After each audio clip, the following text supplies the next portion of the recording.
Hey guys, how you going? Hope you're all doing very well. This evening I'm going to be doing another movie review. This movie is an extreme comedy from Japan, Japanese language English subs, released in the year 2001, directed by Takashi Miike, and this film is called Visitor Q. So Visitor Q is about the most dysfunctional family that you'll ever come across. You've got a mother who has constantly been beaten up by her younger son, you've got a father who has very bad intentions for his daughter, and you've also got a whole heap of other things that are really playing a mess. And so the father used to be a reporter, and there was a horrible accident that occurred that forced him to leave the reporting world, but he wants to get back into it. And the way that he believes that he's going to make a name for himself is creating a home video that's depicting his family's problems. And so he's trying to do this, but it's not quite working out. But then all of a sudden, everything is interrupted upon the arrival of a mysterious stranger. Now, this visitor comes into the family. No one really knows who he is or what his purpose is, but they start to realize that he's trying to put the family on the right path, trying to get them and steer them in the right direction, but that they always feel that maybe he has a sinister intention. So no one's quite sure what the hell's going on, but whether or not this family can get in the right track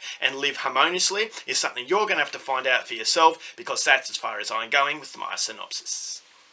Now my thoughts on Visitor Q. I hadn't actually got the opportunity to see this movie for a very long time because it is out of print here in Australia. So the DVD on eBay in Australia is actually going for $80, and there's no way I'm forking out that much money. So I was very disappointed that I couldn't see it. I'm a massive fan of Takashi Miike. He's made over 100 films, so obviously I haven't seen every one of them, but I've got a whole heap in my collection. And even the films that I don't really like, I still appreciate what Takashi Miike is all about. Now, extreme cinema, when it's done properly, is something that does test the audience. It's something that provokes a response, whether it's a positive response, a negative response, or even an aggressive response. This is everything that filmmaking is about. This is something that Europe is very well known for. You got Michael Haneke, Lars von Trier, Gaspar Noé, where you've got festivals where people react in such a way that it makes the film memorable. And so if you are after a genuine film experience, then you'd really have to leave the USA, you have to leave Australia, you have to leave Britain, because in the Western sort of world, they seem to be a little bit more insecure with taboo subjects. And taboo subjects, obviously in the real world, are frowned upon, and there's something that you don't condone, but in this cinema world, this is something that can create a unique experience. And Takashi Miike is definitely one of these directors, and that's why I appreciate him as much as I do. And this is why I appreciate Japanese cinema in general, is because they are willing to push that envelope, and audiences aren't as insecure and they aren't as sensitive as a lot of other audiences out there that are out there. So when it comes to US or Australian or British cinema, I feel as though they try to push those taboo subjects, but they're not willing to cross that boundary. So Takashi Miike is definitely one of these directors. So if you go into it and you're only a part-time moviegoer, you're going to be offended by what Takashi Miike produces. And so that's exactly what I was expecting from Visitor Q. A lot of people say that this is his most depraved film, and that is saying something because he has made some pretty disturbing stuff. But after finally being able to track down a copy from the UK, I watched the movie today, and I will say that although I was expecting an extreme Takashi Miike film, I was still shocked by what I saw. This is definitely his most depraved film. It's not his best film, but it's his most memorable film by all the shocking material that you see on screen.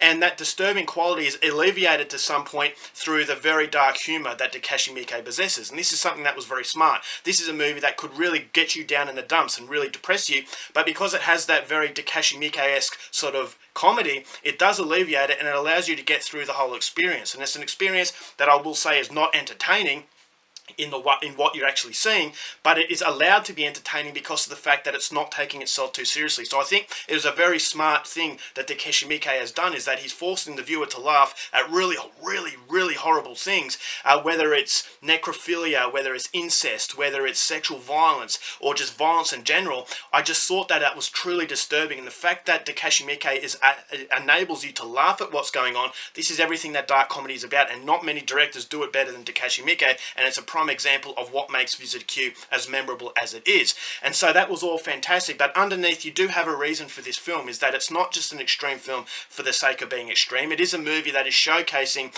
dysfunctional families. Yes, it is very exaggerated, but there are families who go through these problems, you know, whether it's domestic violence, whether it is sexual abuse. This is something that is very relevant in today, and that underlying sort of message keeps the film, and it does give it a reason. So it's not just the sake of splashing really horrible things on screen, and that's basically it. This is a movie that does have some sort of depth, but it never concentrates on that depth. It is basically wanting to be an insane film, it's wanting to be a funny movie, but it does have that reason as to why it's existing. And so it also showcases something that is very relevant, especially in today's society, with voyeurism, with basically recording everything, reality television. We're all obsessed with people's lives, and it's very disturbing to see that a lot of people, when someone's in trouble, they'll just take their phone out and they'll just record it. And so our first reaction is to record something as opposed to actually genuinely trying to help someone. And that's something that is very, very scary. And in this movie, it actually happens quite a few times. The father is more obsessed with actually recording something than actually trying to put his family on the right path. And so I thought that was something that's very thought-provoking. And as I said, that's something that does give the movie a little bit more than most extreme films out there.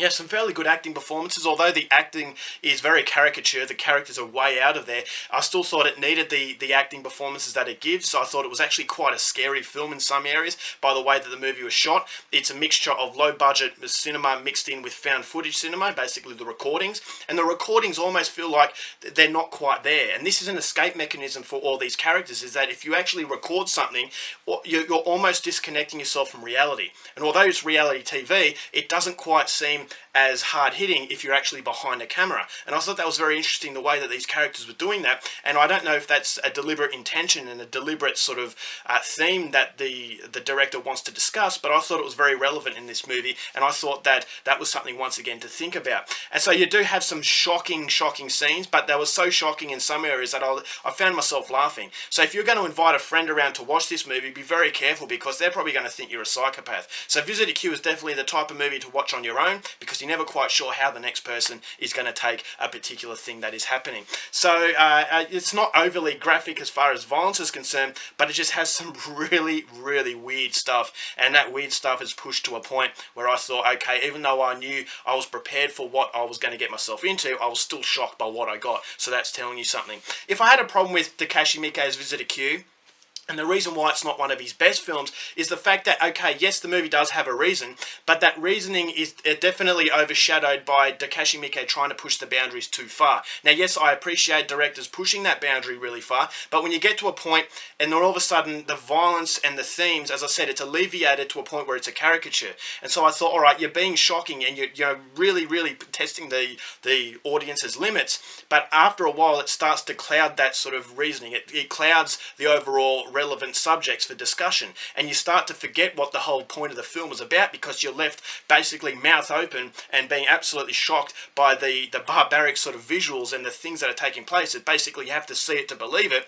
and after a while you start to forget that this movie is about those subjects that the director wants to discuss, and you start to think, all right, well, I've kind of been lost in all the depravity that has been splashed upon the screen. And so I think that he does push it a little bit too far for its own good. It doesn't make the film bad, but it still prevents it from being an absolutely fantastic film, up there with Ichi the Killer, all those other great Takashi Miike films, and Audition. So it doesn't quite reach those standards because it's a little bit too extreme to the point of being a little bit of a caricature, but it's still a movie that will stand the test of time as far as extreme cinema is concerned. As I said, it's not his best movie, but it's definitely one of his most memorable. So be very careful coming into it. It has some themes, it has some very graphic depictions of these taboo subjects that is going to upset a lot of people, but that to me is what extreme cinema is all about. And as far as Takashi Miike is concerned, not many directors do it better. So overall for Visitor Q, going to give this one 3.5 stars. Go out there and see it. Alright guys, that's it for my review. Hope you enjoyed it. Till next time, keep watching movies, and I'll see you later.